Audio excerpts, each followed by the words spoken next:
우리 하나님 말씀 봅니다. 하나님 말씀은 사도행전 9장 32절에서 43절입니다.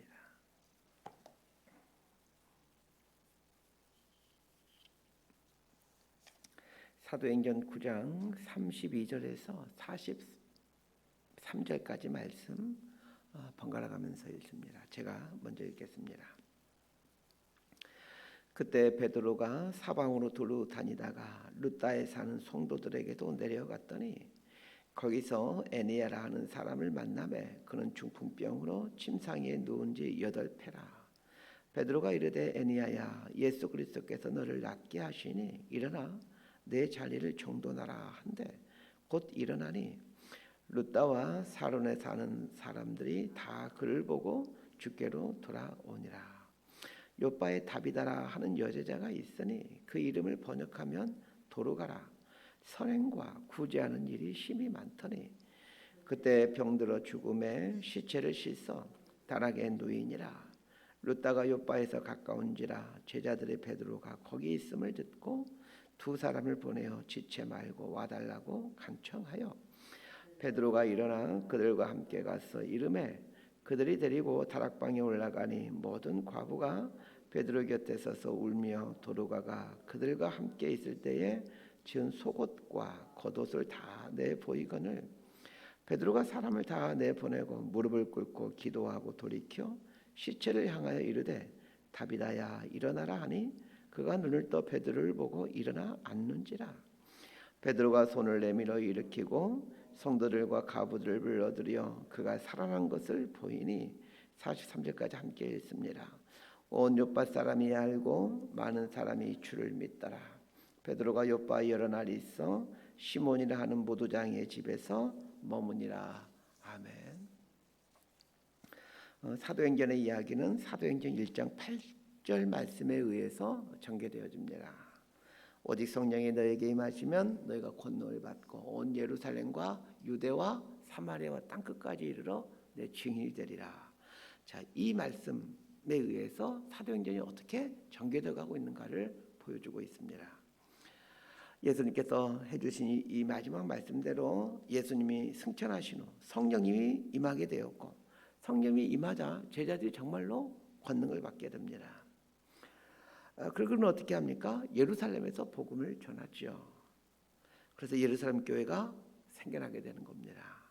그런데 제자들을 비롯해서 예루살렘 교회 이 성도들은 사마리아와 땅끝까지 이르러 복음을 전할 생각을 하지 않습니다. 왜냐하면 이들은 유대인들이기 때문에 그렇습니다. 이방인들에 대해서 그 편협한 생각을 갖고 있는 사람들이었습니다. 그래서 이 사마리아와 땅끝까지 이르러 복음을 전할 생각을 하지 않게 되자 하나님은 사울을 비롯한 유대 종교 지도자들을 통해서 이 예루살렘 교회를 박해하게 합니다. 그래서 예루살렘 교회 성도들이 유대로 그리고 사마리아 지역으로 이방 지역으로 흩어지게 되는 것입니다. 모든 것은 예수님의 말씀대로 됩니다. 예수는 우리가 예수님의 명령에 순종하여 주님의 말씀을 이루어가기를 원하고 계십니다. 그러나 우리가 불순종하면 하나님은 물리적인 방법을 통해서 당신의 말씀을 이루어 가십니다. 예수님의 말씀에 순종하면 반드시 우리는 하나님께 쓰임받게 됩니다. 왜냐하면 예수님은 반드시 당신이 하신 말씀을 이루어 가실 것인데 그 말씀에 순종하는 사람들을 사용하실 수밖에 없기 때문입니다. 이건 그리스도인 개인도 마찬가지고 그리스도인 공동체인 교회도 마찬가지입니다. 말씀에 순종하면 쓰임받게 됩니다. 오늘은 베드로와 관련된 이야기입니다. 베드로의 이야기가 끝나면 이제 바울에 대한 이야기가 시작이 됩니다. 바울은 이방인 선교를 이끌어가는 사람입니다. 베드로가 유대인들을 위한 사도라면 바울은 이방인들을 위한 사도입니다. 예루살렘 중심의 교회에서 이방인 선교로 이동해가는 중간 과정이 이번 주 동안에 배우게 될 내용들입니다. 베드로는 예루살렘 교회에서 이방인 교회로 넘어가는 가교 역할을 하는 사람입니다. 하나님은 베드로를 예루살렘에만 머물게 하지 않으셨습니다. 예루살렘 교회가 상당히 크고 규모가 컸지만 베드로를 예루살렘 교회만 머물게 하지 않았습니다. 온 유대 지역과 사마리아 지역으로 그 지경을 확장되게 하십니다. 그렇게 함으로 장차 땅끝이라고 할 수 있는 그 이방인 선교로 자연스럽게 넓혀갈 수 있도록 넓게 만들어 주십니다. 자, 32절에서 35절까지 말씀 함께 봅니다. 시작. 그때 베드로가 사방으로 두루 다니다가 룻다에 사는 성도들에게도 내려갔더니 거기서 애니야라 하는 사람을 만나매 그는 중풍병으로 침상에 누운 지 8회라. 베드로가 이르되 애니야야 예수 그리스도께서 너를 낫게 하시니 일어나 내 자리를 정돈하라 한데 곧 일어나니 룻다와 사론에 사는 사람들이 다 그를 보고 주께로 돌아오니라. 베드로가 사방으로 두루 다니다가 이렇게 말하고 있습니다. 이거는 베드로가 예루살렘에 갇혀 있지 않았다는 것을 말해줍니다. 이전에 베드로의 신앙은 예루살렘에 갇힌 신앙이었습니다. 유대인이라는 민족 안에 갇힌 신앙이었죠. 성령을 받았지만 예루살렘에 갇혀 있는 신앙이었습니다. 그러나 성령께서 박해를 통해 성도들을 흩어지게 하고 사마리아 사람들이 예수 믿는 걸 보게 하면서 베드로의 생각이 넓혀져 갑니다. 성령께서 사마리아 사람도 이방인도 구원해 가시는구나를 깨닫게 된 것이죠. 전 여러분들이 성령께서 해가신 일을 볼 수 있게 되기를 바랍니다.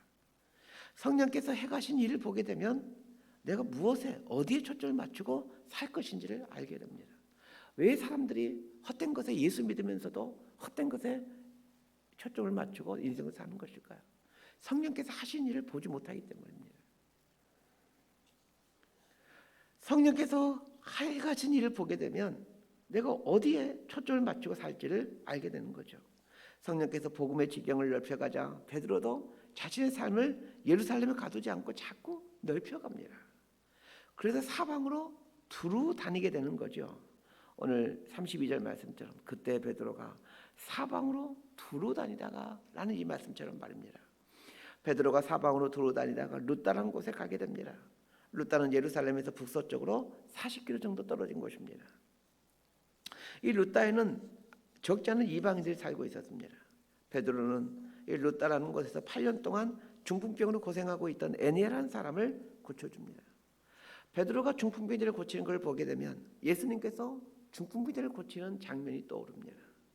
그렇습니다. 제자란 예수님을 생각나게 하는 사람입니다.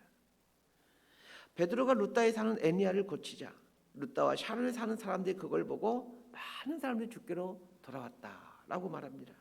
샤론 지역이란 유다 지역에서 북쪽 갈릴리 갈멜산까지 지중해 면에 위치해 있는 지역을 샤론 지역이라고 합니다. 이곳은 이방인들이 인구의 반을 차지하고 있는 곳이었습니다. 베드로의 사역의 지경이 점점 넓혀져 그 이방인 지역까지 넓혀져 가고 있음을 보여주고 있는 것이죠. 36절에서 43절까지 조금 길지만 함께 읽습니다. 시작. 요바에 다비다라 하는 여제자가 있으니 그 이름을 번역하면 도르가라. 선행과 구제하는 일이 심히 많더니 그때 병들어 죽음에 시체를 씻어 다락에 누이니라. 룻다가 요바에서 가까운지라 제자들이 베드로가 거기 있음을 듣고 두 사람을 보내어 지체 말고 와달라고 간청하여 베드로가 일어나 그들과 함께 가서 이름에 그들을 데리고 다락방에 올라가니 모든 과부가 베드로 곁에 서서 울며 도로가가 그들과 함께 있을 때에 지은 속옷과 겉옷을 다 내보이거늘 베드로가 사람을 다 내보내고 무릎을 꿇고 기도하고 돌이켜 시체를 향하여 이르되 다비다야 일어나라 하니 그가 눈을 떠 베드로를 보고 일어나 앉는지라. 베드로가 손을 내밀어 일으키고 성도들과 가부들 불러들여 그가 살아난 것을 보이니 온 요파 사람이 알고 많은 사람이 주를 믿더라. 베드로가 요파에 여러 날 있어 시몬이라 하는 무도장의 집에서 머무니라. 베드로가 룻다에서 애니야라는 중풍병자를 고치자 룻다와 샤론에 사는 많은 사람들이 예수를 믿게 되죠. 그때 요바라는 곳에서 이 두 명의 그리스도인들이 이 베드로를 찾아옵니다. 이 요바는 룻다와 그리 멀지 않는 곳에 위치한 이 지중해 면에 있는 도시입니다. 이 사람들이 베드로에게 와서 요바에 살고 있는 다비다라고 하는 여인이 죽었다는 말을 해줍니다. 그러면서 빨리 요바로 와달라라고 간청을 합니다. 다비다라고 하는 여인은 상당한 재력가였을 것으로 보여집니다. 그런데 그게 중요한 것이 아니라 다비다는 구제와 선행에 온 힘을 썼던 여인이었습니다. 특별히 과부들을 돌보는 일에 이 사명감을 갖고 온 열정을 쏟아왔던 여인입니다. 다비다가 왜 과부들에게 열정을 쏟았는지는 그 이유는 알 수 없습니다. 그리고 그거는 중요하지 않죠. 당시 사회에서 과부는 혼자 힘으로 살아갈 수 없는 계층의 사람들이었습니다. 그래서 하나님은 나는 고아와 과부의 하나님이다 라고 말씀하시므로 고아와 과부들을 환난 중에 돌보도록 요구했던 것입니다. 다비다는 과부들을 구제하고 그들에게 선행을 베푸는 삶을 살아왔습니다. 하나님이 기뻐하는 선행은 돌려받을 수 없는 사람들에게 행하는 선행입니다. 자신에게 은혜를 갚을 가능성이 없는 사람들에게 선행을 베푸는 것이 진짜 선행이고 하나님께서 갚아주시는 선행입니다. 하나님은 이런 선행에 대해 반드시 갚아주십니다. 사람이 갚을 수가 없기에 하나님께서 갚아주시는 겁니다. 전 저와 여러분이 그리고 우리 교회가 은혜를 갚을 수 없는 사람들에게 선행을 베풀 수 있게 되길 바랍니다. 다비다가 병들어 죽게 되자 욥바에 살고 있는 사람들이 다비다의 시체를 다락에 놓습니다. 장례를 치르기 위해서라면 시체를 다락에 두어서는 안 되겠죠. 그럼 욥바에 살고 있는 이 그리스도인들은 왜 다비다의 시체를 다락에 두었던 것일까요? 사람이 죽으면 장례를 치를 준비를 해야 되는데 왜 그들은 장례 치를 준비를 하지 않았던 것일까요? 다비다의 시신을 다락에 두는 것을 잘 묵상하다 보면 이 다비다의 친구들이 구약에 나온 한 사건을 기억하고 있다는 것을 알게 됩니다. 그건 수넴에 살고 있는 귀한 여인의 이야기입니다. 엘리사 선지자를 극진하게 생겼던 그 수넴 여인 말입니다. 수넴에 살고 있던 귀한 부인은 엘리사 선지자를 극진히 섬겼습니다. 그래서 엘리사 선지자를 위하여 자신의 집 다락방에 엘리사를 위한 방을 만듭니다. 그러면 엘리사가 그거를 지날 때마다 그곳에서 쉴 수 있도록 해주죠. 엘리사가 그녀의 섬김에 감사해서 아이가 없던 그 여인에게 아들을 낳도록 해줍니다. 그런데 아들이 잘 크다가 갑자기 죽고 말죠. 이때 이 여인은 자신의 죽은 아들을 엘리사를 위해 만든 그 다락방에 침상에 눕혀놓고 엘리사를 찾아갑니다. 그래서 엘리사가 와서 이 아들을 살렸다라는 이야기가 열왕기하 4장에 나오는 이야기입니다. 오늘 본문에 나오는 다비다라는 여인은 이 수넴 여인을 생각나게 해줍니다. 수넴 여인이 귀부인이었던 것처럼 다비다 또한 귀부인이었습니다. 수넴 여인이 엘리사를 극진히 섬겼던 것처럼 다비다는 과부들을 극진히 섬겼습니다. 욥바에 살고 있는 그리스도인들은 구약 성경에 등장하는 수넴 여인의 이야기를 잘 알고 있었습니다. 더군다나 욥바에서 가까운 이 루다에 베드로 사도가 있다는 말을 듣고 그들은 엘리사와 수넴 여인 사건을 생각해낸 것입니다. 그리고 다비다의 시체를 다락에 올려놓고 베드로를 기다리는 것입니다. 베드로 또한 욥바로부터 온 그리스도인들의 말을 듣고 다비다라는 여인이 수넴 여인과 같은 아주 향기나는 여인임을 알고 엘리사가 행했던 그 기적을 기대하며 욥바로 옵니다. 베드로는 욥바의 다비다의 집 다락에 올라가 다비다의 시체 앞에서 무릎을 꿇고 기도합니다. 그리고는 죽은 나사로를 향하여 우리 예수님께서 나사로야 일어나라 말씀하신 것처럼 다비다를 향하여 다비다야 일어나라 라고 말씀하십니다. 그러면 다비다의 이야기가 우리에게 전해주는 메시지는 무엇입니까? 선행을 하면 죽어도 살 수 있다는 얘기입니까? 그런 것이 아닙니다. 다비다는 살아서도 간증의 삶을 살았고 죽어서도 다시 살아남으로 간증의 삶을 살아갑니다. 하나님의 사랑과 살아계심을 드러내는 도구로 그녀는 살아가게 됩니다. 우리가 하나님의 마음을 갖고 말씀에 순종하며 살아간다면 우리의 삶은 살아서도 간증의 삶이요 죽어서도 간증의 삶이 될 것입니다. 그런데 오늘 본문 맨 마지막 절을 보면 뭔가 좀 뉘앙스가 있는 한 구절이 나옵니다. 43절인데 제가 읽어드립니다. 베드로가 욥바에 여러 날 있어 시몬이라 하는 무두장의 집에서 머무니라. 욥바에 머물고 있는 동안에 누구네 집에 머물렀다라는 것이 뭐가 중요한 내용이겠습니까? 그럼에도 불구하고 왜 성경은 베드로가 욥바에 있는 동안 이 시몬의 집에 머물렀다는 것을 분명하게 기록해주고 있는 것일까요? 그 해답은 시몬의 직업 때문에 그렇습니다. 시몬의 직업이 무두장입니다. 무두장이란 지금 우리식으로 하면 어떤 가죽과 관련된 일을 하는 직업을 말합니다. 가죽으로 어떤 허리띠를 만든다든지 아니면 가방을 만드는 아니면 신발 같은 것을 만드는 일을 하는 사람을 무두장이라고 합니다. 그런데 베드로가 무두장이 시몬의 집에 머무는 것이 무슨 의미가 있는 것입니까? 이스라엘에 있는 직업 중에 가장 천시되는 직업이 무두장입니다. 왜냐하면 무도장이는 죽은 동물의 사체를 가지고 일을 하는 사람이기 때문입니다. 율법은 죽은 동물을 만지는 것을 부정한 것을 규정하고 있습니다. 그런데 무도장이는 매 순간 죽은 동물을 갖고 일을 하는 사람입니다. 그러니 율법에서 아주 부정한 사람으로 취급받을 수밖에 없는 그런 사람이었던 것이죠. 이스라엘 사회에서 여자가 남자에게 이혼을 요구하는 것은 있을 수가 없는 일이었습니다. 그런데 여자가 남자에게 이혼을 요구할 수 있는 경우가 딱 한 가지 경우가 있습니다. 자신의 남편의 직업이 무도장인 경우입니다. 결혼 전에 남편의 직업이 무도장인 것을 알았을지라도 결혼 후에 언제든지 여자가 먼저 이혼을 요구하면 이혼을 해줘야 되는 직업이 무도장입니다. 그러니까 이스라엘 사회에서 뭐랄까 어떤 불가촉 천민이라고 할까요? 무도장이는 도저히 사람 취급을 받을 수 없는 유일한 사람들이 이 무도장이었던 것이죠.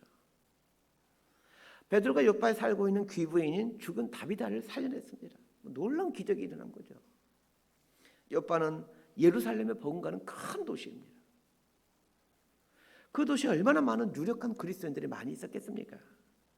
베드로를 자신의 집에 모시고 싶어하는 수많은 그리스도인들이 있었을 것입니다. 베드로 사도 제발 우리 집에서 좀 머무십시오. 이렇게 간절하게 부탁하는 신자들이 많이 있었을 거예요. 누구보다도 이 다비다라는 여인이 베드로를 자신의 집에 모시고 싶었을 겁니다. 죽었던 자신을 살려냈으니 당연히 자신의 집에 모시고 싶겠지요. 그럼에도 불구하고 베드로는 무도장인 시몬의 집에 머물게 됩니다. 그것도 여러 날 머무르게 됩니다. 이건 뭘 말하는 것입니까? 지금 베드로의 생각이 상당히 지금 깨어져 가고 있다는 걸 말해줍니다. 그 율법 안에 갇혀 있었던 그 유대교라는 틀 안에 갇혀 있었던 베드로가 지금 계속 바뀌어가고 있다는 것을 지금 보여주고 있는 거예요. 무도장의 집에 여러 날 묵었다는 말은 단순히 베드로의 몸이 예루살렘을 초월했다는 걸 의미하지 않습니다. 그의 신앙이 지금 율법을 초월해가고 있고 그의 어떤 신앙의 지경이 그 편협한 생각에서 탈피해가고 있다는 것을 보여주고 있는 겁니다. 참 복음이신 예수님을 만나고 그분을 주인으로 모시고 살았기에 이렇게 율법을 초월해가는 자신이 갖고 있던 이전의 그 세계관, 가치관을 뛰어넘는 삶을 살고 있다는 것을 보여주는 것입니다. 그렇습니다. 복음은 그런 거예요. 내 경험을 뛰어넘고 내가 갖고 있던 가치관을 뛰어넘고 세계관을 뛰어넘게 해주는 것이 복음입니다. 말씀 정리합니다. 예루살렘 교회 수장이었던 베드로가 예루살렘을 떠나 사마리아 지역과 온 유대 지역으로 다니게 됩니다. 유대인만이 아브라함의 자손이고 선민이라는 고정된 틀을 깨뜨리고 예수님께서 하셨던 말씀 오직 성령이 너희에게 임하시면 너희가 권능을 받고 예루살렘과 온 유대와 사마리아와 땅끝까지 이르러 내 증인이 되리라 라는 이 말씀에 순종하여 온 유대와 사마리아로 나아가게 될 때 베드로는 예수님처럼 쓰임받게 됩니다. 그 중풍병자를 걷게 하고 죽은 사람을 살려내는 예수님과 똑같지 않습니까? 이렇게 예수님 말씀에 자신의 삶을 내어 맡기고 순종하는 삶을 살게 될 때 정말 예수님처럼 살아가게 되는 하나님의 사람으로 쓰임받게 되는 그런 은혜가 임하게 되는 것입니다. 내 경험과 가치관보다 더 중요한 것은 말씀입니다. 말씀에 순종한다는 것은 내 경험을 깨트리는 것입니다. 그러나 사람들은 다 자기의 경험 안에서 자기의 이념 안에서 자기의 가치관 안에서 말씀을 해석하고 말씀에 순종하려고 하죠. 그렇게 기적이 일어나지 않는 것입니다. 결국 말씀에 순종함으로 내 경험을 깨트려갈 때 무한하신 하나님의 도구로 쓰임받은 시발점이 됩니다. 복음이신 예수님은 우리에게 자유를 주십니다. 율법을 지키지만 그러나 그걸 뛰어넘는 자유를 주십니다. 동물의 사체 냄새가 진동했을 무도장이 시몬의 집에 베드로가 여러 날 머무므로 우리에게 오신 예수님이 어떤 분이신지를 시체 같은 우리 인생 속에 오신 예수님을 고스란히 드러내는 이 성육신의 삶을 보여주고 있습니다. 우리가 해야 될 일이 있다면 예수님이 사람으로 성육신 하신 것처럼 우리 역시 우리가 처진 삶의 다리에서 이 인카네이션, 성육신 해가는 삶을 사는 것입니다. 이것이 복음을 경험한 복음에 합당한 그리스도인의 삶입니다. 이렇게 살아가는 저와 여러분의 삶이 될 수 있게 되기를 진심으로 소망하고 축복합니다. 기도하겠습니다. 하나님 아버지, 예수님 말씀에 온전히 순종하며 살기를 원합니다. 내가 구축해 놓았던 안전지대를 벗어나서 예수님 말씀하신 그곳으로, 그 무도장의 집으로 나아갈 줄 아는 이런 용기와 믿음을 갖게 하옵소서. 말씀에 온전히 순종하며 갈 바를 모르고 나아가는 인생에게 하나님께서 반드시 기적과 능력을 베푸시고 이 죽은 세상에, 냄새나는 세상에 아기 예수로 오신 예수님을 온전히 드러내는 복된 삶을 해주신다는 것을 알게 됩니다. 우리의 삶이 그리스도처럼 살아가고 더 나아가 그리스도로 살아가는 이런 복된 삶이 될 수 있도록 인도하여 주옵소서.